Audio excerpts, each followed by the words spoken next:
Marcos, capítulo 10, versos 46 ao 52. Marcos, capítulo 10, versículos 46 ao 52. Chegaram a Jericó. Ao sair dali, Jesus, seus discípulos e numerosa multidão estava sentado à beira do caminho, mendigando. Bartimeu, que era cego, filho de Timeu, sabendo que era Jesus de Nazaré, começou a gritar: Jesus, filho de Davi, tem compaixão de mim. Muitos o repreendiam para que se calasse, mas ele gritava ainda mais alto: Filho de Davi, tem compaixão de mim. Jesus parou e disse: chamai-o. Chamaram o cego, dizendo-lhe: coragem, levanta-te, ele te chama. Lançando fora a capa, o cego ergueu-se de um salto e foi ter com ele. Jesus, tomando a palavra, perguntou-lhe: que queres que eu te faça? Rabone, respondeu-lhe o cego, que eu veja. Jesus disse-lhe: vai, a tua fé te salvou. No mesmo instante, ele recuperou a vista e foi seguindo Jesus pelo caminho. No mesmo instante, ele recuperou a vista e foi seguindo Jesus pelo caminho. Palavra da salvação.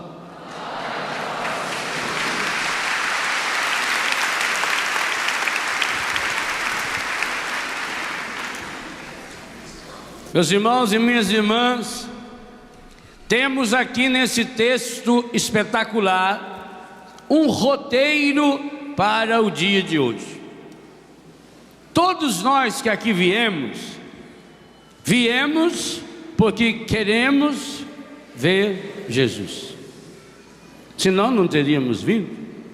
Todo mundo que veio a esse acampamento e as milhares de pessoas que estão vindo hoje e amanhã sabem o tema desse encontro.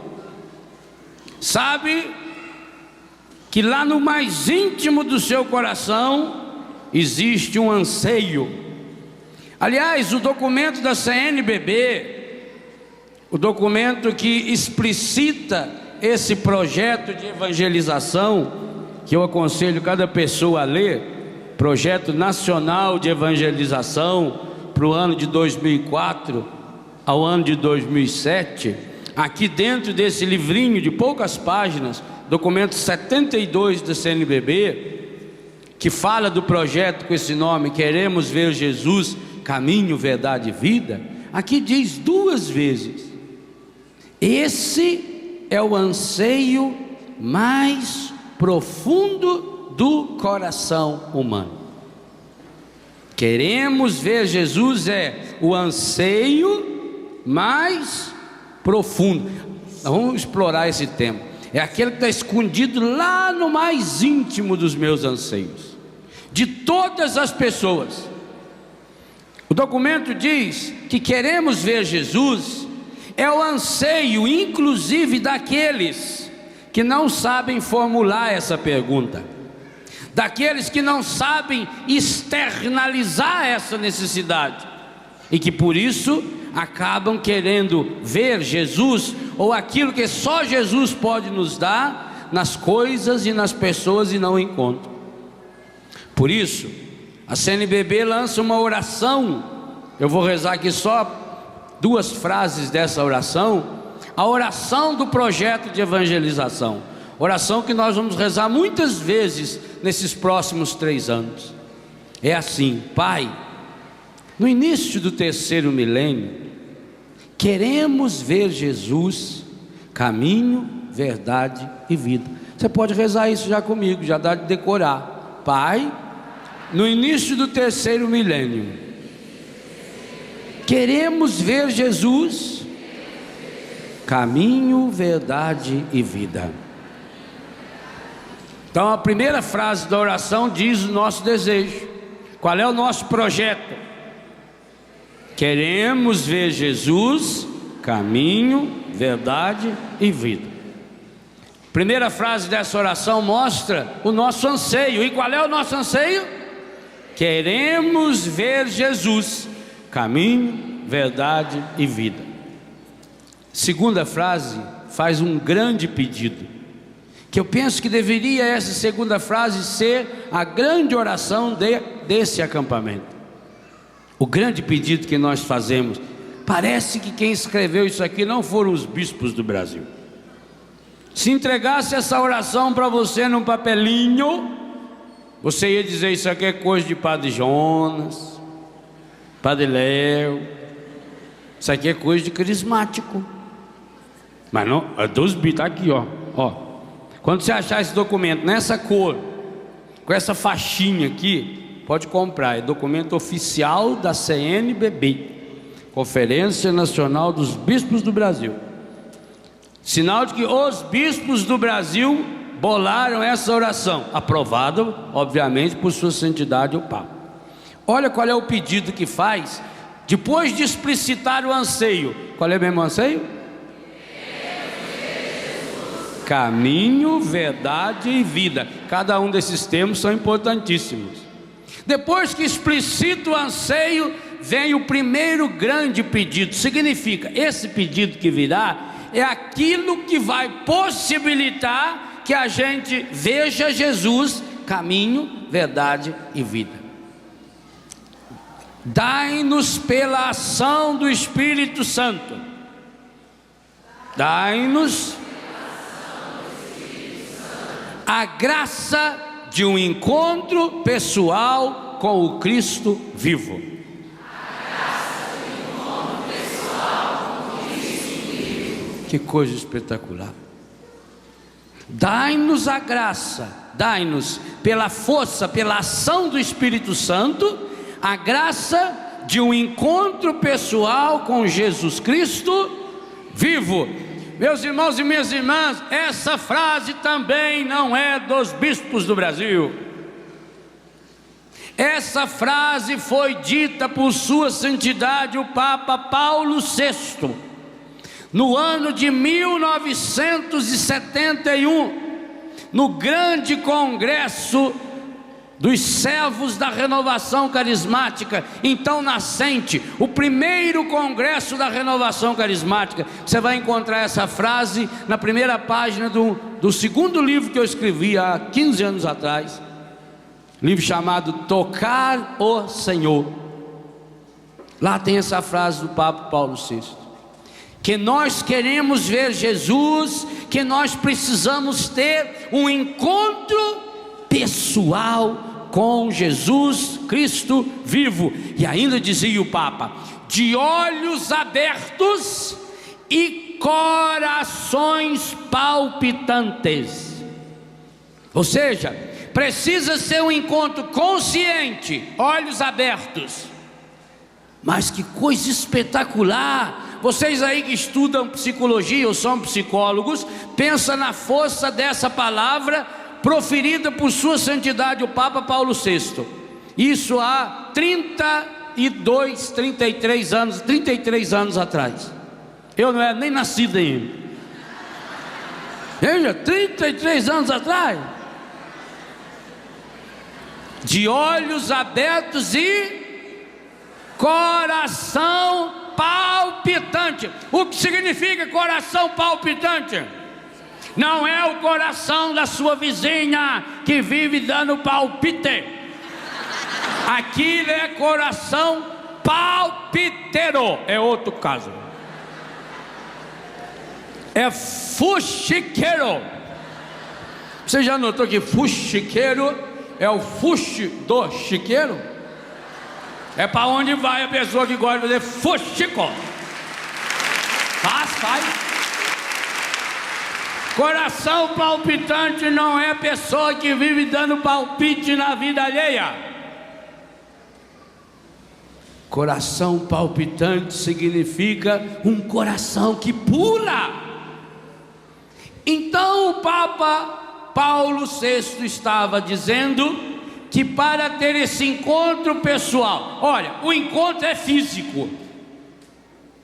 Eu preciso ter olhos abertos.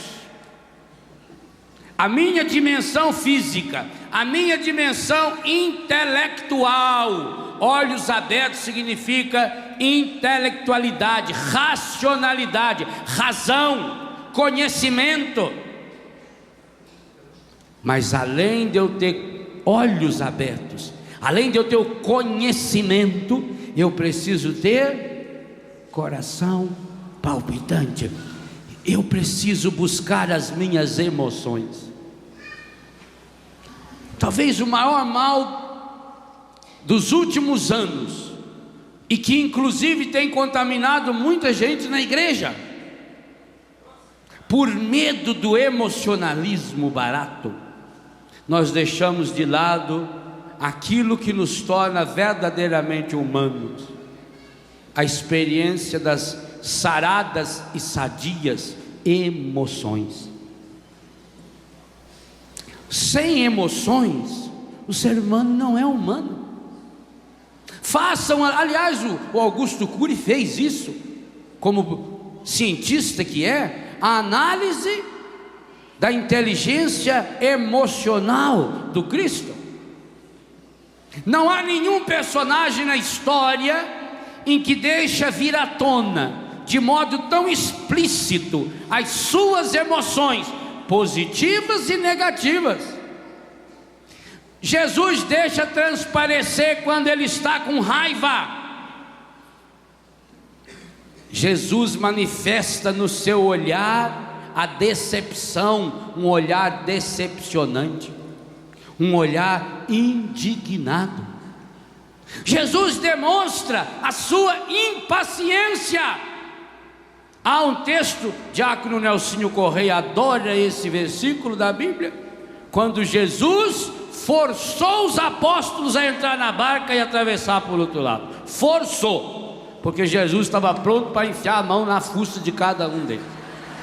Falou: é melhor vocês ir, porque senão eu vou rachar a cara de vocês. Jesus demonstrava a sua irritação. Por exemplo, aquele dia que ele estava dormindo um soninho lá na barca, só porque estava acontecendo um terremoto semelhante a esse que aconteceu lá na Tailândia, Sri Lanka, os apóstolos já desesperados acordaram ele. Gente, ele estava cansado, porque um homem para dormir num barco, só com um travesseirinho lá na proa, e lá na ponta ainda, que é onde mais chacoalha, ele estava cansado, ele não está aguentando não. E os apóstolos vão lá agora, Jesus demonstra que está irritado, Jesus demonstra nervosismo, Jesus demonstra impaciência, e nunca pecou. Nunca pecou. Por quê? Porque Jesus tinha uma capacidade emocional equilibrada. O Papa Paulo VI dizia para o primeiro congresso da renovação carismática, em 1971, 4 anos depois do nascimento da renovação carismática: vocês precisam ajudar as pessoas. E a CNBB fala a mesma coisa. Os gregos chegaram até Filipe e disseram: queremos ver Jesus. Filipe foi até André, André e Filipe foram até Jesus. Que coisa fantástica! Por que que o Filipe, quando os gregos falaram, queremos ver Jesus, o Filipe podia dizer, ah lá, é aquele lá, que perguntinho lá. É claro que o desejo, o anseio deles, não era queremos ver Jesus, dar uma espiadinha nele não, tirar um retrato dele não. Entendeu muito bem Filipe, que esse ver é o ver do Evangelho de São João, é o experimentar, é fazer um encontro pessoal, um encontro íntimo, de olhos abertos e corações palpitantes. E aí Filipe descobriu uma coisa que você precisa descobrir também: ele não tem condições de sozinho levar ninguém até Jesus. Você também não tem, eu também não tenho. É trabalho em parceria. Quem agora está em casa, está me vendo, não imagina quantas pessoas estão aqui à minha volta, a começar dos cameramans, não é? Para que essa palavra, o microfone, o pessoal que está aqui no som, o pessoal que está lá embaixo na ilha, e em quantos outros lugares, jogando para o satélite. Filipe descobriu sozinho, eu só consigo ir para o inferno. E aí que coisa interessante, quem que Filipe vai procurar? Como é que chama o apóstolo que Filipe procurou? Por que ele procurou o André? Um apóstolo quase que de quinta categoria. André fala dele que ele levou Pedro até Jesus e mais nada. Não era um apóstolo de gabarito. Por que será que o Filipe foi procurar o André? Porque eles eram conterrâneos. Os laços humanos. Ele logo naquela hora, porque os gregos chegaram para ele e falaram: Senhor, nós queríamos ver Jesus. O Filipe percebeu. O desejo deles não é pura e simplesmente olhar Jesus de longe, senão é muito fácil só mostrar para ele. É só dar uma informação. Não tem a história que o pessoal chegou lá no velório, aquele tanto de gente no velório, perguntaram para um bêbado: quem que morreu aí? Falou: aquele que está lá no caixão, que está lá. Não era esse o sentido da pergunta? Também não era uma informação que não correspondesse à verdade. O padre começou a fazer o sermão do sepultamento do homem.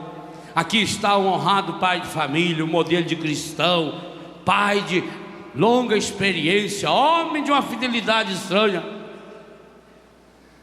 A viúva cutucou o filho e falou: olha lá se é o seu pai mesmo que está no caixão. Trocaram de fundo.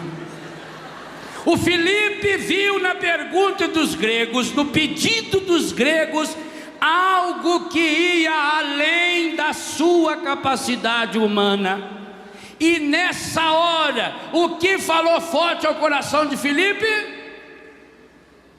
Os laços familiares, o contexto em que ele vivia. Meus irmãos e minhas irmãs, nós precisamos de pessoas que passaram pela mesma experiência que nós, para ajudar-nos a sair dos buracos.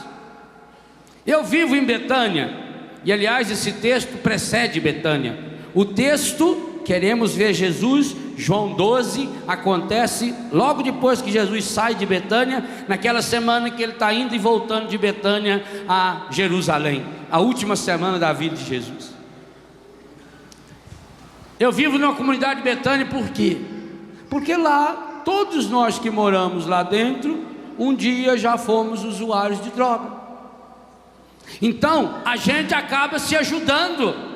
Quando a gente encontra um filho que está numa situação difícil, numa situação de angústia, numa situação de tristeza, a gente partilha com ele aquilo que a gente já experimentou. E Deus vem e transforma essa experiência humana em graça divina. Exatamente o que acontece aqui nesse contexto. Para entendermos bem esse itinerário, observe o esquema desse trechinho do Evangelho que nós lemos. O Evangelho é situado.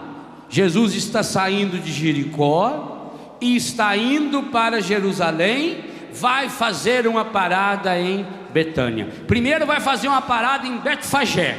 Os 4 evangelhos contam a mesma história. Para em Betfagé e diz para os discípulos: vão na aldeia que está aí em frente, Betânia, e tome lá, pegue lá um burrinho que está assim assado, que eu vou entrar com o burrinho em Jerusalém. É esse o contexto.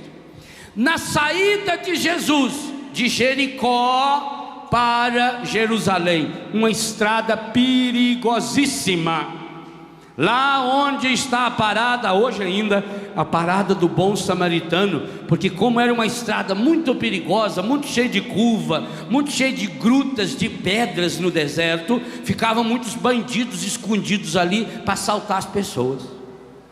Jesus ia fazer essa travessia. Jesus ia sair de Jericó, a cidade mais antiga do mundo, no lugar mais baixo da terra, ao lado do Mar Morto, 393 metros abaixo do nível do mar, e ia subir para Jerusalém. Os alvoroços da passagem de Jesus. Gente, não pense, quando a gente falar em Jericó, não pense numa cidade igual São Paulo. Quando nós falamos em Jericó, nós estamos pensando num lugar mais ou menos igual a Biguá. É um lugarejo que tem uma rua principal. Tanto que o Zaqueu, quando viu que Jesus estava vindo e não conseguiu enxergar, já sabia onde ele ia passar. Não é que Zaqueu tinha um mapa astral de Jesus, não. É que Zaqueu sabia que Jesus não ia voando, e para ir andando só tinha uma estrada. Ora, bora. Quando só tem uma estrada, você não fica em dúvida qual pegar, não é verdade? Pessoa lá na roça, por exemplo, é muito fácil. Agora, corre o risco. Eu tive um parente meu que foi acidentado, atropelado em São Paulo. Porque lá na casa dele, quando ele saía para atravessar a estrada, a mãe falava: ó, meu filho, presta atenção, olha para cima, olha para baixo. Chegou em São Paulo, ele olhou para cima, olhou para baixo, não tinha nada e foi. Avenida 23 de Maio, aquele tanto de carro atropelou, coitado. Mas quem que manda ser burro? Então, quando tem só uma estrada, querido Bartimeu,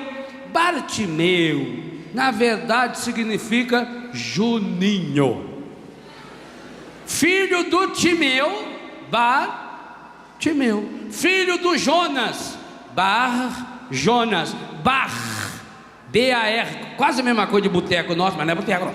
Esse B-A-R, na Bíblia significa filho. Então era o Juninho, filho do seu Timeu. Por que que ele estava lá na beira da estrada?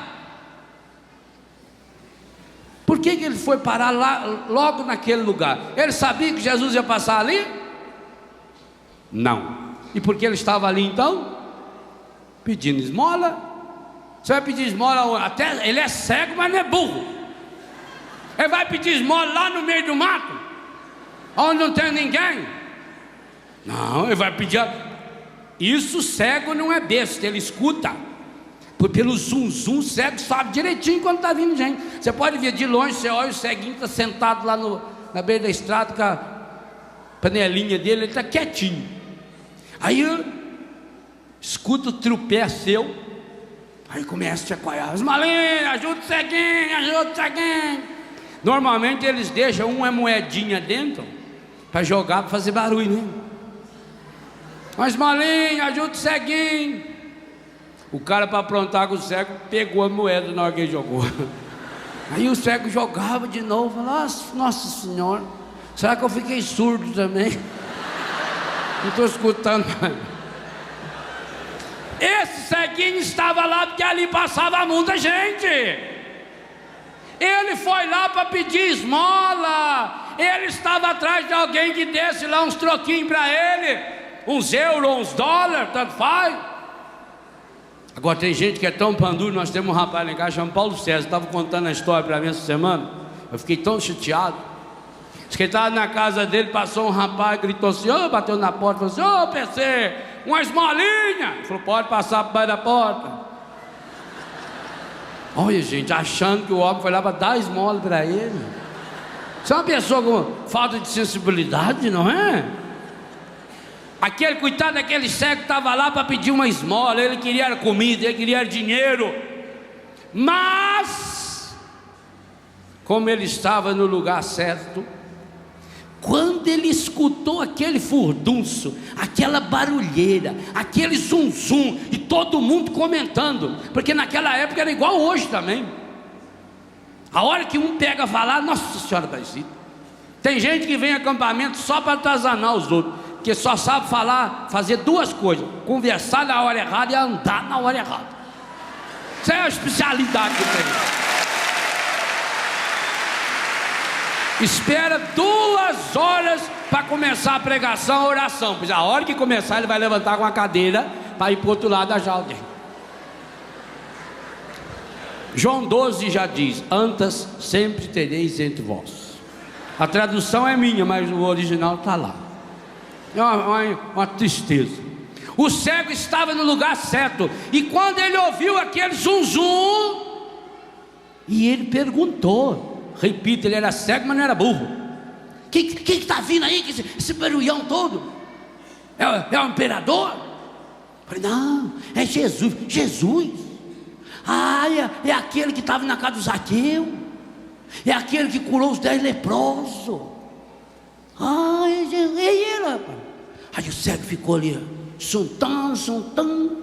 Quando ele percebeu que o furdunço estava perto dele, o que ele começou a fazer? Começou a... Eu vou dizer uma coisa a você que eu já disse em outras palavras nesse rincão umas 50 vezes. Enquanto a sua oração não se transformar num grito, Deus não vai ouvir. Porque aí ainda não é a necessidade. Gritar significa que ele teve a capacidade de se expor diante das pessoas. Ele não ficou num fingimentozinho, ele não ficou numa rezinha intimista. Ai, meu Deus, ajuda eu aqui, minha senhora, ajuda. Ai, que se o senhor ajudar eu aqui. Não. Ele tem a coragem de se expor. Ele grita, ele berra: Jesus, filho de Davi. Aliás, já é uma profecia, já é uma profissão de fé. Tenha piedade de mim. No que ele começou a gritar, o que as pessoas começaram a fazer? Cala a boca, rapaz, fica quieto. Atrapalha ele não. Não adianta fazer isso para o cego. Ele não vê. Se ela cutucava, cala a boca. Fosse a mãe dele, tivesse do lado dele, fazia igual a minha. Cochia, beliscando assim na gente. Cala a boca. Ai, se você falar alguma coisa, nós vamos visitar o seu primo, ele não tem orelha, você não fala nada. Eu já disse, criança nasceu para fazer mãe passar vergonha. Isso é a vocação da criança. A hora que a sua criança ainda não fez você passar vergonha, espera, ela está aguardando a pior hora possível. Sim, pai e mãe que nunca passou vergonha com o filho, não é pai e mãe, tem que passar. O povo mandava o Juninho calar a boca. O que o Juninho fazia? Berrava mais alto. Filho de... Aí na segunda vez que ele berra, para gritar mais alto, ele põe a frase mais curta. Versículo 47. Sabendo que era Jesus de Nazaré, começou a gritar: Jesus, filho de Davi, tem compaixão de mim. Oh, palavra linda. Muitos o repreendiam, não era um só não, muitos, para que se calasse, mas ele gritava mais alto: filho de Davi, tem compaixão de mim. Já nem falava mais Jesus. Ele deve ter gritado muitas vezes. Jesus parou e disse. Notaram que Jesus só parou quando ele continuou gritando, apesar do povo mandar ele calar a boca? Será que Jesus não ouviu quando ele gritou a primeira vez? Ouviu. E por que não parou? Porque queria saber até onde era a necessidade dele. Por isso que você não recebeu aquela graça nesse ano. Você parou de gritar anda a hora. Você desistiu. E digo uma coisa a você, hoje eu estou consciente disso: não tenho dó nenhum de quem desiste. Porque quem desiste nasceu para ir lá no setor de baixo. Não desista. Padre do céu, ainda bem que eles falam que é do céu. Padre do céu, mas se o senhor visse o tanto de gente contra, padre, todo mundo está contra eu. Ótimo. Esse é um bom sinal. Triste é se todo mundo tivesse a favor. Triste. Mas quando nós aprendemos a nadar, você só sabe mesmo se sabe nadar se você tiver a capacidade de nadar a correnteza acima. Porque correnteza para baixo até uma folha, um talo de bananeira, nada, você joga ele lá. Tem um colega nosso que uma vez foi na praia, ele estava dando curso de mergulho. Falou, quanto que custa o curso de mergulho? Eu falei, é R$100. Ele falou, R$100? Isso é um absurdo. Ah, mas é muito difícil mergulhar. Mergulhar é a coisa mais fácil que tem. Eu sei mergulhar desde criança. O senhor sabe mergulhar? Eu falei, sei. Eu não sei é voltar do mergulho. Mas mergulhar eu pulo aí. Até uma pedra você joga mergulho. Fica R$100. Eu quero um curso que ensina voltar do mergulho. Porque para mergulhar você não faz. Só pular lá. Você está desistindo muito fácil. Se você não conseguiu a graça ainda, é porque você parou de gritar. E sabe quem para de gritar? Quem não tem uma meta. Uma mãe com um filho doente desiste na primeira oportunidade que no hospital fala não tem vaga? E por que então você já desistiu do seu marido? Por que você desistiu de sua mulher? É o IBGE que está dizendo, não sou eu não. Não sou eu que estou falando. Pior, está no jornal Vale Paraibano de ontem. Pessoal do jornal Vale Paraibano, depois manda a minha comissão, por favor. Pode ser aqui para a Canção Nova hoje, para nós fechar a campanha. Vale Paraibano de ontem, um cantinho de página lá no meio do jornal. Pesquisas do IBGE, Instituto Brasileiro de Geografia e Estatística, afirmam que na última década triplicou o número de pessoas que não acreditam em Deus. O estado do Rio de Janeiro, seu estado, Maria Lúcia, 15,5% da população do estado fluminense afirma que mudou de religião. 15,5% da população assume que hoje é evangélico num dos vários ramos das igrejas evangélicas. Isso não me entristece. Me entristece saber que 15,5%, o mesmo percentual, no estado do Rio de Janeiro, afirma que não acredita em Deus. 15,5%. No Rio de Janeiro, é o número mais elevado do Brasil. No Brasil inteiro, se não me engano, 7,9% ou 9,7%. Que aí minha cabeça também não é computador. Então vamos colocar 8%, que é a média. Para mais baixo ainda. 8% da população afirma não tem religião. Por que desistiram de Deus? Porque não tinha necessidade dele. Não desista. Não desista do seu Deus. Não desista da sua fé. Pai e mãe, não desista do seu filho. Talvez o seu filho continue cada dia pior, cada dia se drogando, se prostituindo, brigando, não respeita você, mas não desista do seu filho. Marido, pelo amor de Deus, não desista da sua esposa. Esposa, não desista do seu marido, porque quem desiste do marido, quem desiste da mulher, quem desiste do filho, quem desiste do pai, quem desiste da sua igreja, acaba desistindo de Deus, e o pior dos piores, acaba desistindo de si mesmo. E aí é o ápice do buraco. Não desista. Insista. Estão falando para você calar a boca, berre, grita. Faz igual Paulo e Silas na prisão à meia-noite, pelado, machucado, ferido, berraram louvando a Deus. Não desista.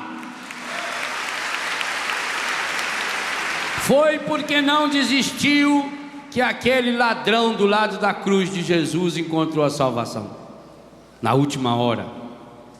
Para ele tudo estava perdido, ele já estava crucificado, era só esperar para morrer. Mas ainda ali, ele não desistiu. E ele não desistiu por quê? Porque ele olhou para Jesus. Ele olhou para Jesus e viu que Jesus, que estava muito mais machucado e ferido que ele, não tinha desistido.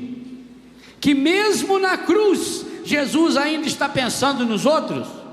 Que mesmo aniquilado, sem poder falar, Jesus ainda está falando. Jesus está preocupado em deixar Maria como mãe da igreja e a igreja como filha de Maria Santíssima. Jesus está ocupando-se em pedir ao Pai que perdoa todos aqueles que estão condenando porque não sabem o que faz. Mesmo na cruz, não desista.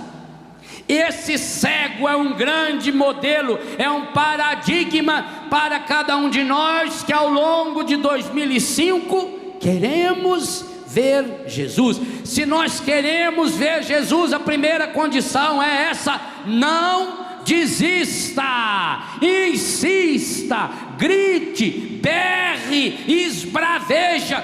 Todo mundo está contra você, ótimo, melhor ainda, porque é sinal que lá na frente a coisa vai dar certo. Jesus ouviu desde a primeira vez. A Bíblia chega a dizer que Jesus ouvia o pensamento das pessoas, não que ele ficasse bisbilhotando, porque ele olhava para o rosto da pessoa, e como Jesus não tinha medo de olhar no olho das pessoas, ele descobriu o que se passava no coração da pessoa. Por isso que muita gente tem medo de olhar um no olho do outro. Por isso que marido e mulher não se olham mais no olho, vira a cara, até para beijar vira a cara e fecha os olhos para não ver. Também que se vê vomito de nojo. Não feche, não se feche, abra-se. Ele não desistiu. Jesus ouviu a primeira vez, mas a primeira vez qualquer um podia gritar, podia estar no grito. A gente já não diz, isso aí foi feito no grito. Quando todo mundo, faz uma fila aí para você ver, faz uma fila aqui, daqui a pouco tem uns 50 na fila, não sabe para que é, entra na fila.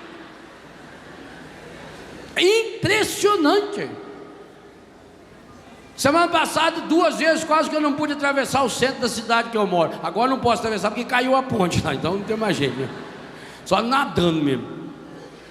Eu vou comprar um barquinho para atravessar lá o dia que eu voltar para casa. Mas quase não pude atravessar o centro porque tinha atropelado um rapaz lá, não sei quem, caiu uma moto.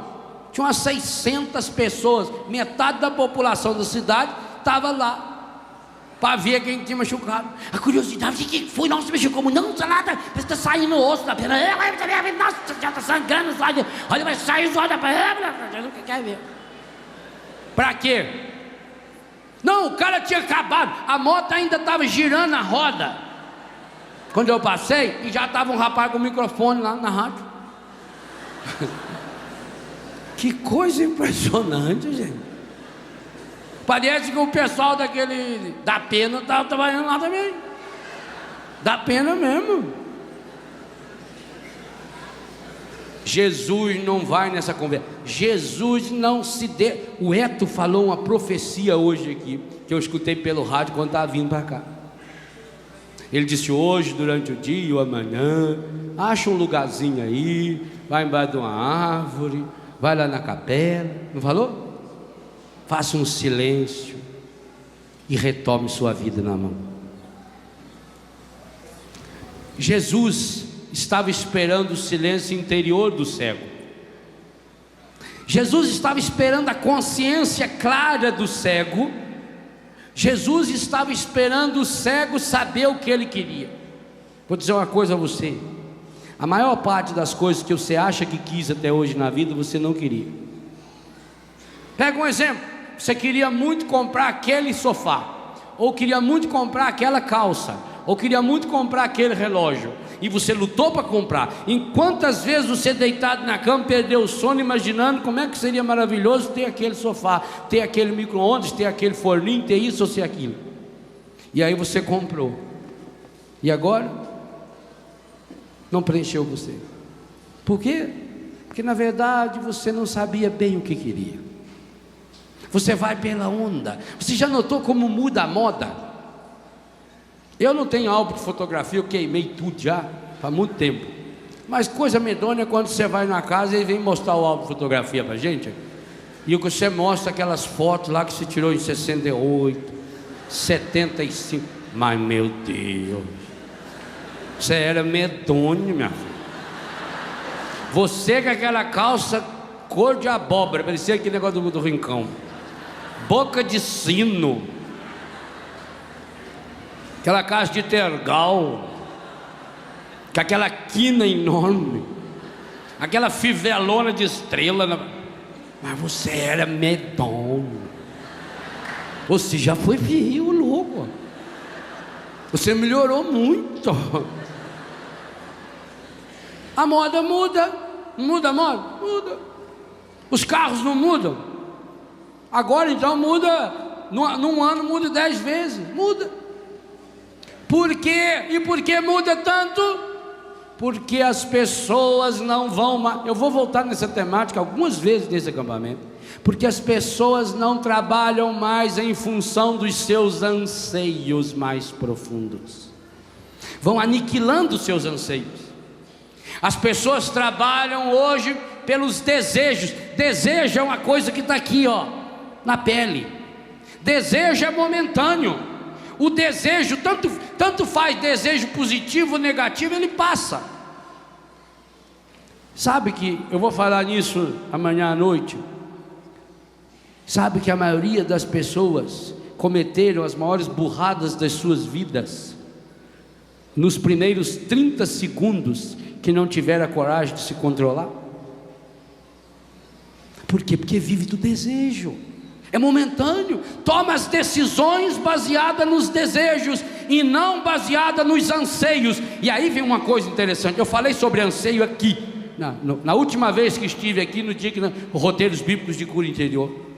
Quando a pessoa vive para alimentar os seus desejos, ela acaba tornando-se dependente dos desejos, torna-se viciada em álcool, em cigarro, em cocaína, mas também em aprovação, em aplauso. Tem gente aqui que é viciada em falsas amizades, viciada em fofoca, viciada em calúnia, viciada em palavras pessimistas. Tem gente que é viciada em palavrão.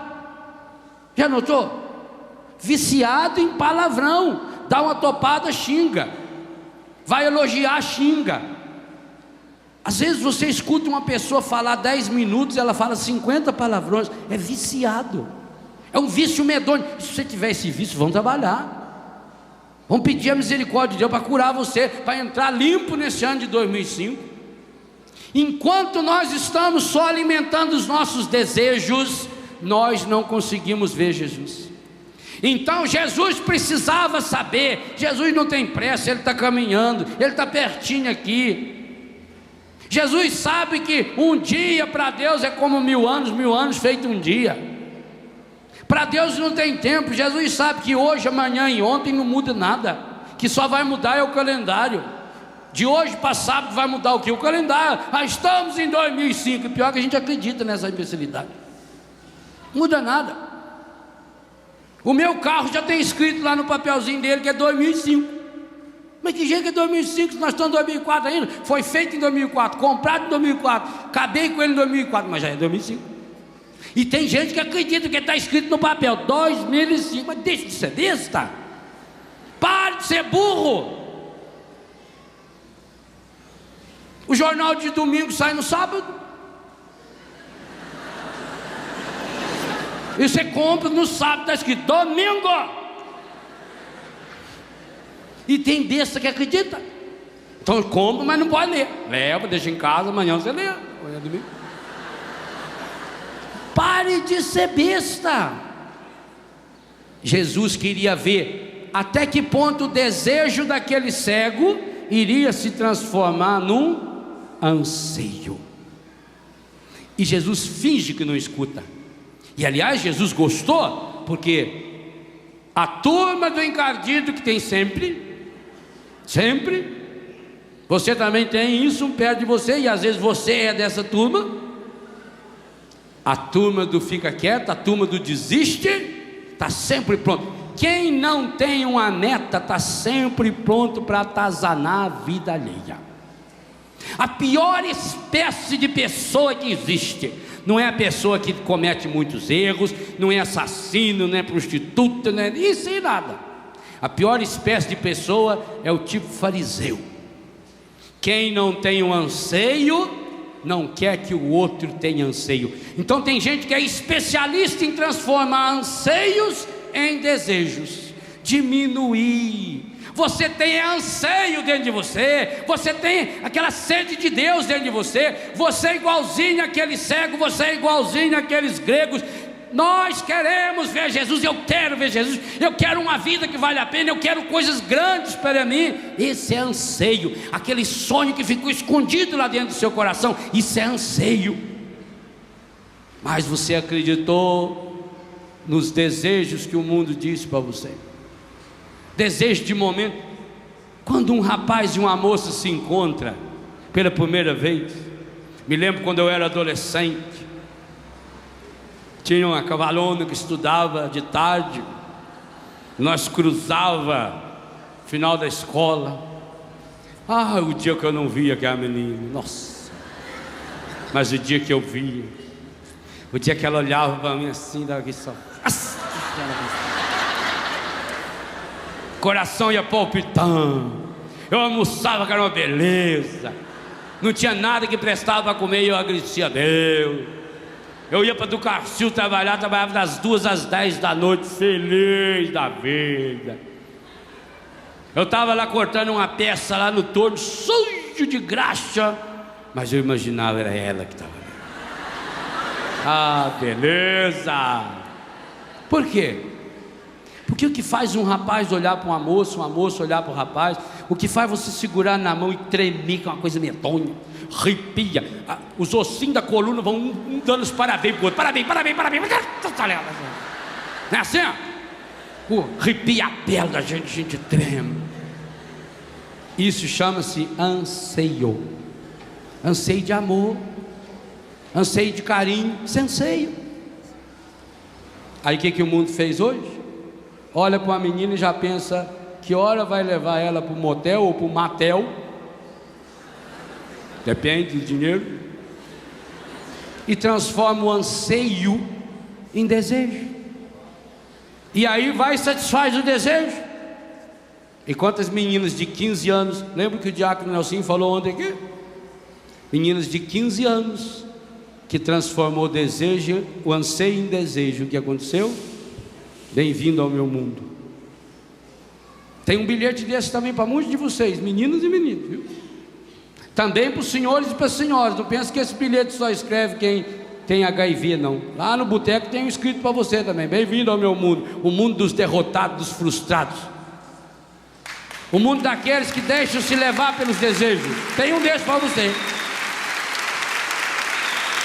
Transforme os seus desejos em anseios, porque quando nós transformamos anseios em desejos, em pouco tempo os desejos se transformam em vícios. Se Bartimeu fosse viciado, se ele fosse viciado, o que ele estaria fazendo quando Jesus passasse? Ele estaria sentado, cabeça baixa, reclamando e dizendo: isso aí não é Deus coisa nenhuma, isso aí não é profeta, se Deus existisse eu não estava cego aqui. Como eu sofro, se soubesse o tanto que eu sofro, minha Nossa Senhora, o tanto que eu sofro. Mas ele não tinha transformado anseio em desejo, ele não deixou que transformasse os desejos no vício, o vício da lamúria, o vício da reclamação. Ele berrava, e enquanto todo mundo mandava ele calar a boca, ele berrava, era mais alto: filho de Davi, tem compaixão. Que palavra linda ele usa, compaixão. Com, junto, paixão é sofrimento. Sofra comigo, que coisa linda. Tem compaixão de mim. É como se ele pedisse para Jesus: oh Jesus, sofra um pouquinho comigo. Mas que coisa fantástica. Parece que Jesus não era muito delicado à primeira vista, porque se tem um cego berrando lá, seria a minha delicadeza? Eu, como uma pessoa delicada, por exemplo, fosse eu que tenho uma delicadeza, que é uma coisa esplendorosa, o coice de um jumento é mais delicado que eu. Mas pensa bem, se é eu. Agora está lá o ceguinho sentado lá na beira, com aquela capona enorme nas costas. Qual seria, na lógica humana, o procedimento correto de Jesus? Imagine se Jesus fosse um deputado em campanha política. O que ele iria fazer? Jesus iria até ele. Não é a lógica? Pensa comigo. O cego está lá, não sabe para onde ir, não está enxergando Jesus, está lá sentado à beira. O texto situou. Eu comecei essa pregação dizendo que era um texto situado, que estava lá à beira do caminho de Jericó para rumo de Jerusalém. Jesus seguia os discípulos, estava sentado à beira do caminho, à beira, craseado, lá do lado ele estava, mendigando. Ele estava lá fazendo algo, mendigando. Bartimeu, que era cego, estava lá. A lógica é Jesus ir até ele. Quando a gente pensa numa pastoral assistencialista, é assim. Muitas assim, me desculpe, senhoras mães e senhores pais, muitos de vocês erraram e alguns estão errando até hoje na educação dos filhos, fazendo aquilo que eles podem fazer. Amar não é você carregar no colo quem sabe andar. Quem sabe andar não deve ser carregado no colo, a não ser que esteja machucado. Amar é você empurrar a pessoa ou puxar. E muitas vezes amar, você empurrar ela na beira da ribanceira para ver se ela pega resistência. Quantos de vocês estão fazendo todas as vontades do filho? O filho está lá e larga aquele prato de comida cheio. 5 minutos depois ele pede da doninha, senhora dá. Depois não tem, claro que não tem dinheiro para pagar tanta conta, porque faz o que quer. Criança que hoje chega 10, 11 horas da noite, está lá assistindo televisão. Eu quero. Se desligar ele fica uma fera. O senhor aqui do cursinho, o senhor aqui do cursinho. Eu não tenho dó não tenho pena nenhum. Jesus não alimenta o comodismo. Se você quer um encontro com Jesus, se você quer ver Jesus, saia do seu comodismo.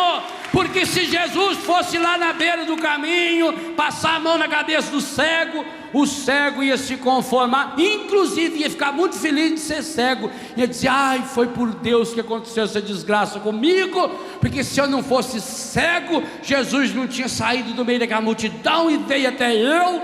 Ai, eu fiquei tão feliz da vida. E ele ia esquecer que ele queria era ser curado. Ele ia gostar da cegueira, como alguns de nós gostamos da cegueira. Tem muita gente aí que é doente porque gosta de estar doente, porque só quando está doente é que o marido dá atenção, a mulher dá atenção, o filho dá atenção, o médico dá atenção. Tem gente que vai no médico e sabe que está precisando de atenção. Aí chega lá, o médico está naquele dia dele também não dá atenção, ele usa pata lá. Por isso que toma remédio, mas não sara nada. Se Jesus fosse até onde estava o cego estaria sentado lá até hoje, se ele tivesse morrido. Mas pode ter certeza, ele teria saído de lá, outro ocupado no lugar dele, porque até os cegos estão loucos para tomar o lugar um do outro. Porque na sociedade a gente só vive repetindo as coisas. Esses dias eu falei com o Toshio, saímos daqui, o último dia que estava aqui, saímos daqui, fomos para São Paulo. Quando chegamos em São Paulo, a marginal estava entupida lá, trânsito que não andava. Daqui a pouco tinha um rapaz lá com um carrinho vendendo água, refrigerante. 10 metros para frente tinha outro igualzinho, 10 metros para frente outro igualzinho, outro igualzinho. E assim, vê o sujeito fazer alguma coisa e começa a fazer igual. E nunca tem coragem de descobrir qual é a sua vocação. porque você vive só repetindo, reproduzindo, remedando o que os outros fazem. Jesus não vai sustentar acomodados. Jesus não atende oração de gente acomodada. O que Jesus fala para esse cego à primeira vista parece uma insensibilidade. Olha no texto. Eu não quero inventar o texto, não. Jesus parou e disse: chamai-o. Ainda falou para o povo que estava ali, como quem diz: vocês que até agora mandou ele calar a boca, agora faça alguma coisa. Você que a vida inteira você viveu levando os outros para o inferno, agora é hora de levar alguém para o céu. Chamai-o. Chamaram o cego, dizendo-lhe: olha que palavra, coragem, levanta-te, ele te chama. Essa devia ser uma palavra de ordem para vocês que estão aí meio no fundo do poço. Eu estou muito deprimido. Coragem, levanta-te, ele te chama. Não foi o que Marta falou para Maria? O mestre está aí e te chama. Coragem, levanta-te. Olha que coisa, a ordem é para você se levantar. Jesus não mandou que aquele povo fosse lá e puxasse o cego pela mão. Ele era cego, mas sabia andar. Ele era cego, mas ouvia. Porque tem gente quando chega perto de cego, grita com o cego. Ele é cego, não é surdo. Ele só não enxerga. Não adianta você dar sinal para cego. Jesus dá uma ordem: chamai-o. Jesus não fez uma sugestão. E a palavra deles para o cego: coragem, levanta-te, ele te chama. E o que fez o cego? É o que você vai ter que fazer hoje, se você quiser ver Jesus também. Lançando fora a capa. Gente, eu acho isso espetacular. Esse texto iniciado num gerúndio: lançando fora a capa. Naquela hora, o cego já tinha tanta certeza daquilo que iria acontecer na sua vida, que ele sabia que não precisava mais da capa. A capa ele precisou para ficar sentado na beira do caminho. A capa era para ele se proteger quando chovia. A capa era quando você chega nessa cidade, tem esses chapas na beira da estrada assim, eles fazem uma barraquinha de lona. A capa é para ele fazer uma barraquinha dessa quando o sol for muito forte, porque lá o sol era muito forte. Ele está na beira de um deserto. A capa era para ele se proteger, porque quando vem uma chuva de areia, aquela ventania trazendo areia, eu já tive a oportunidade de presenciar uma chuva dessa lá muito perto desse lugar. É uma coisa medonha. Se você não se proteger, você fica cego. Se você não se proteger, você corta inteirinho, porque você imagina a areia cortando a 100, 150 km por hora. Isso é uma coisa absurda. Então a capa era muito importante. Todo cego, todo mendigo tinha que ter uma capa, porque com a capa, a hora que começasse, os outros corriam para as cabanas, e ele tinha que ter a própria cabana. Essa capa significava a segurança que ele tinha enquanto ele era cego. Quando o evangelista Marcos diz que ele jogou fora a capa, significa que ali ele tomou a decisão, ali ele tomou posse da graça. Antecipadamente, Hebreus 11, fé é a certeza a respeito daquilo que não se vê. Quando ele percebeu que Jesus falou com ele, e aí vem uma coisa: Jesus não disse as palavras que era para falar para o cego, Jesus deu uma ordem: chamai-o, é o imperativo. Mas aqueles que estavam perto dele, e aqui vem uma grande importância, igualzinho Filipe e André foram importantes para os gregos, e o documento da CNBB diz que cada um de nós aqui é chamado a conduzir o outro até Jesus.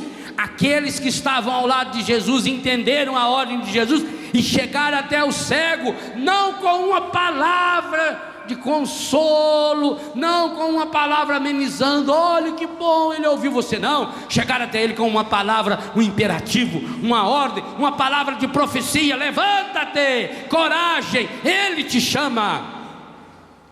E o cego ouviu lá dentro do coração, porque ouviu dentro do coração, ele tirou a capa. Eu não preciso mais dessa capa. Eu não preciso mais da capa que protege cego, porque Ele está me chamando, e na hora que Ele está me chamando, eu estou deixando de ser cego. Lançando fora a capa, o cego ergueu-se de um salto. Oh, meu irmão, deixe de ser mole, deixe de ser lesma. Está na hora de você dar um salto. Um salto significa a ruptura, a decisão. Está chegando a grande hora de você também dar esse salto. Está chegando a grande hora de você lançar-se no escuro da fé que seja. Mas você precisa dar um pulo, e um pulo para valer. Sabe por que você não conseguiu desvencilhar-se dessas tranqueiras que você anda com ela? Porque você não está nem se levantando e nem dando um salto. Você está querendo devagarinho, aquela moleza para levantar. Ai, estou com problema nessa cadeira, problema na coluna, meu Deus do céu. Me deu uma dor nas juntas, uma dor no lado, a ferida nas minhas pernas, varizes também queimando. Ai, estou cansado. Ai. Morre, caramba, morre, velho. O cego deu foi um salto. Mas para dar esse salto, primeiro ele precisou lançar a capa fora. Preste atenção nisso, hein? Qual a capa que você precisa lançar fora hoje, daqui a pouquinho, para se encontrar com o Senhor? Alguns vieram encapados. A capa é a proteção, a capa significa a casca. A capa significa as máscaras que nós vamos colocando, os nossos fingimentos, as hipocrisias que nós alimentamos no coração e na vida. Ele lançou fora essa capa. Que capa você precisa lançar fora? Porque se não lança fora, ele não ia conseguir pular. Com a capa daquela, ele ia tentar pular, mas ia estar prendendo ele. Anda e não sai do lugar. É como um carro atolado no barro. Gira, você pisa, sai fumaça, mas não sai. Lança fora essa capa. Às vezes o Evangelho mostra cenas dessas. Às vezes é difícil. Às vezes o que a gente tem que lançar. Olha, Abraão teve que lançar fora o apego ao seu filho. Abraão depois, imagina um velho de 90 anos que consegue ser pai. Não fazia outra coisa a não ser mostrar o rapazinho para todo mundo. E esqueceu das coisas de Deus. Aí Deus mandou fazer aquele teste com ele. Sobe lá na montanha, leva o rapazinho, vamos matar o rapazinho. Aí Abraão entendeu: eu não tenho filho, o filho não é meu, eu gerei esse filho, é para Deus. Eu não posso ter as pessoas, eu não posso ter posse das pessoas, não posso dominar as pessoas, eu não posso dominar ninguém. Que capa você precisa lançar fora? O cego, lançando fora a capa, deu um pulo, deu um salto, ergueu-se de um salto e foi ter com Jesus. Quando ele chega perto de Jesus, Jesus perguntou: que queres que eu te faça? Eu sou profundamente apaixonado pelas perguntas tolerância zero de Jesus. Gente, faça uma análise sociológica de Jesus nesse texto.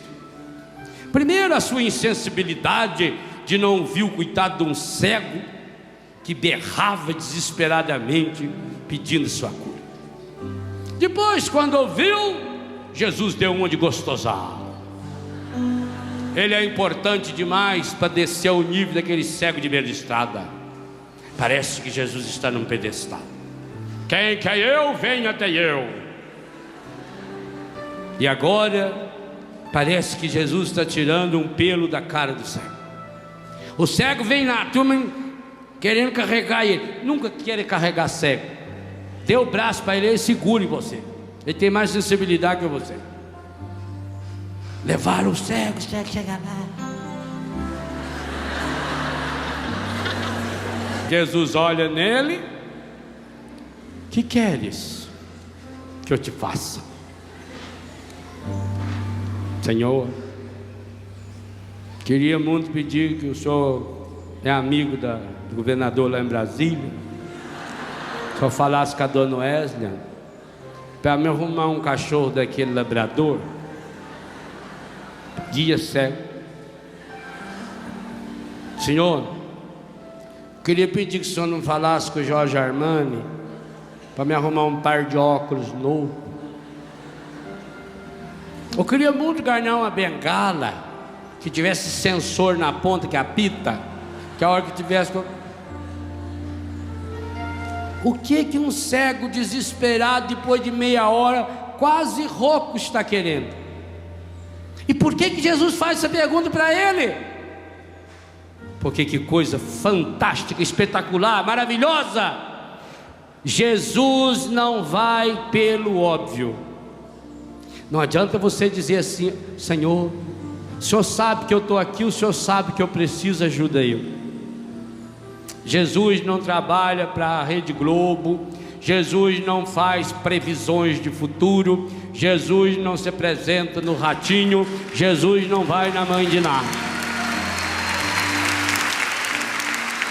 Jesus não supõe nada, porque Ele é delicado o suficiente para respeitar você.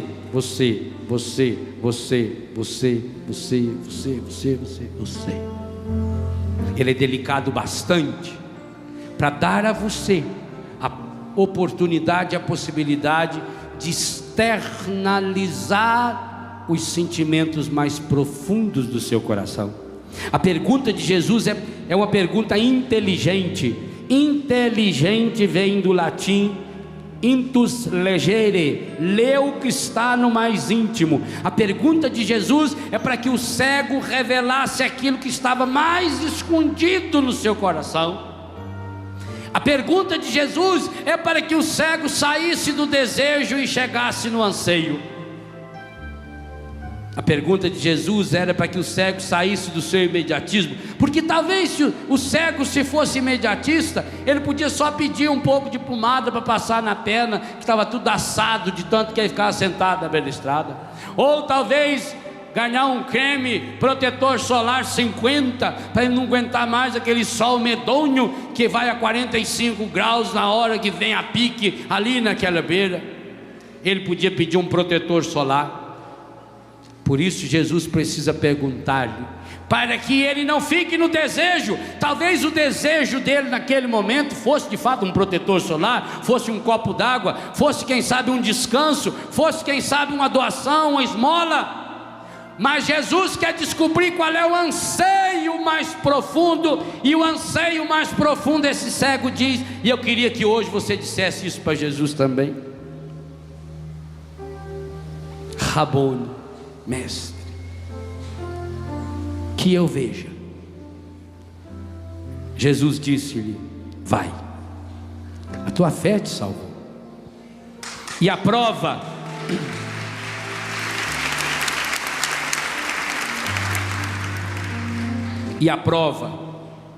de que a pergunta de Jesus foi no mais profundo dos anseios daquele cego.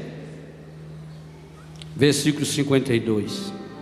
No mesmo instante, ele recuperou a vista, e o que fez? E foi seguindo Jesus. Vou dizer uma coisa a vocês com muita tristeza no meu coração.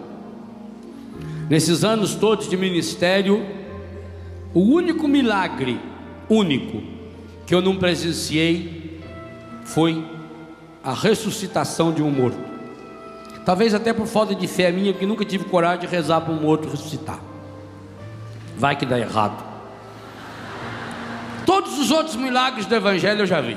Já vi cego enxergar, já vi mudo falar na minha frente, já vi paralítico andar, já vi pessoa com HIV ser curada na hora. Um monte. Eu não sei quantas mil pessoas Deus já usou por meu intermédio para curar essas pessoas. Não sei. São milhares. Mas sabe de uma coisa que eu sei?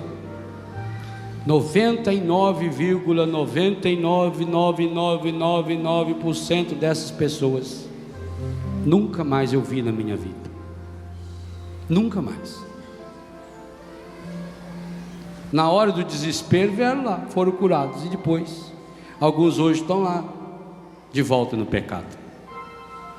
Aqui está a certeza de que esse cego saiu do desejo para o anseio.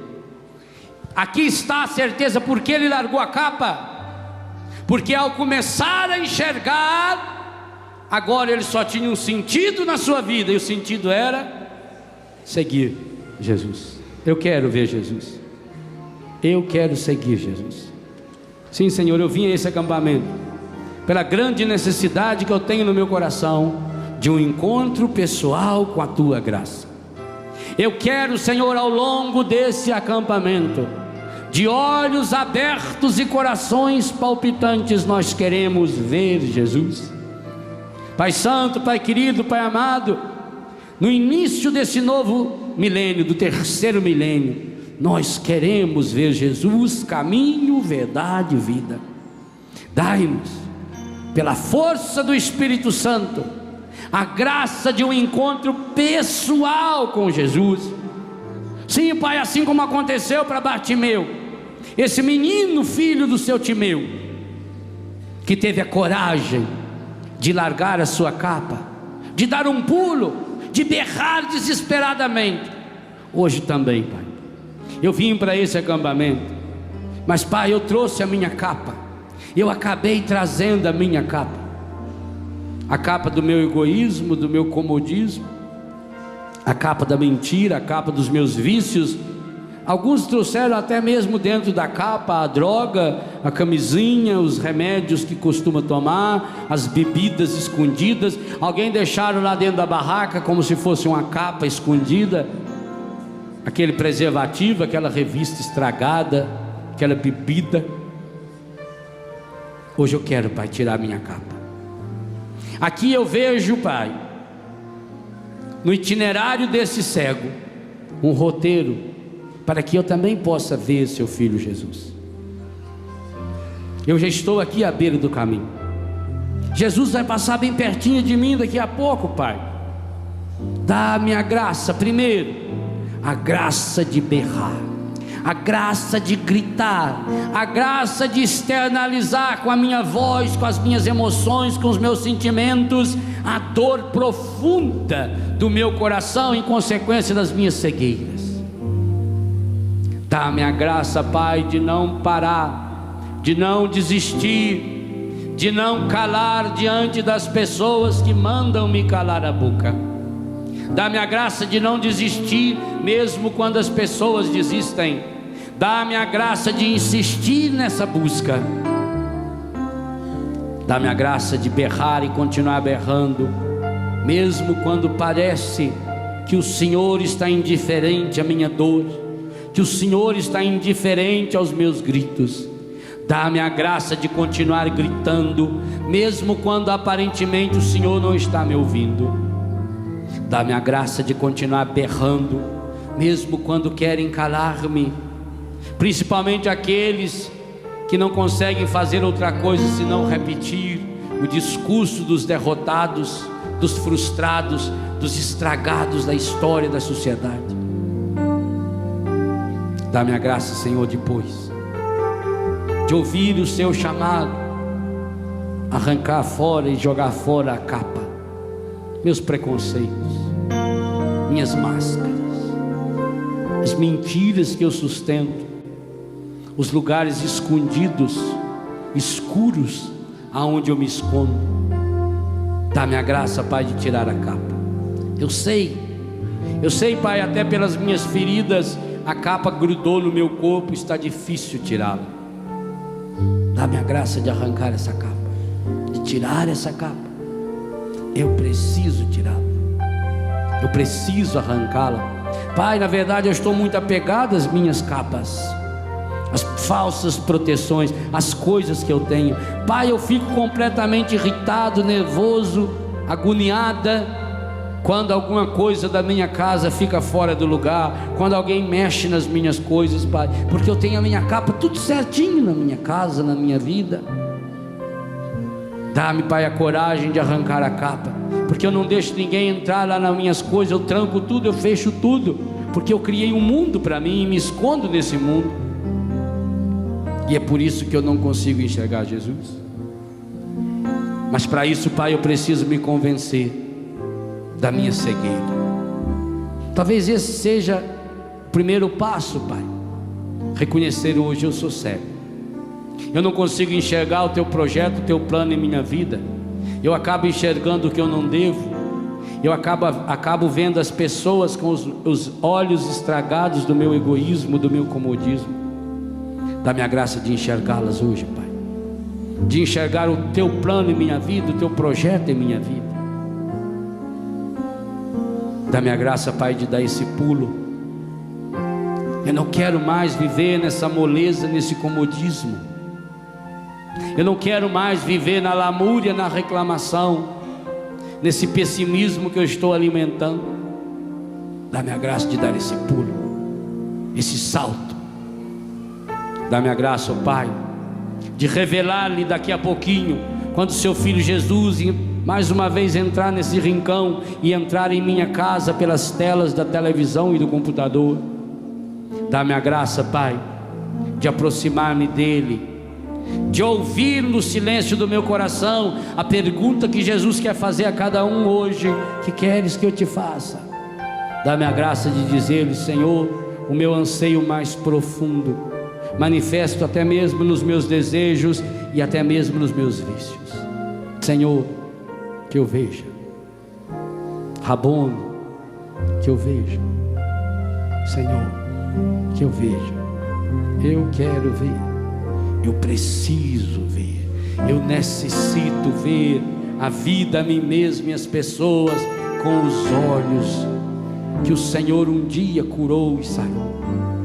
Eu quero ver, Pai, e eu preciso ouvir hoje Jesus olhando para mim e dizendo: vai, seja feito conforme sua fé. E aí sim, Pai, e aí, experimentando essa cura e essa restauração, eu posso segui-lo. Eu quero segui-lo. Eu quero ir atrás das pegadas que o Senhor deixa na história e na minha vida. Eu quero ser seu discípulo. É para isso que eu estou aqui. Eu quero vê-lo. Eu preciso.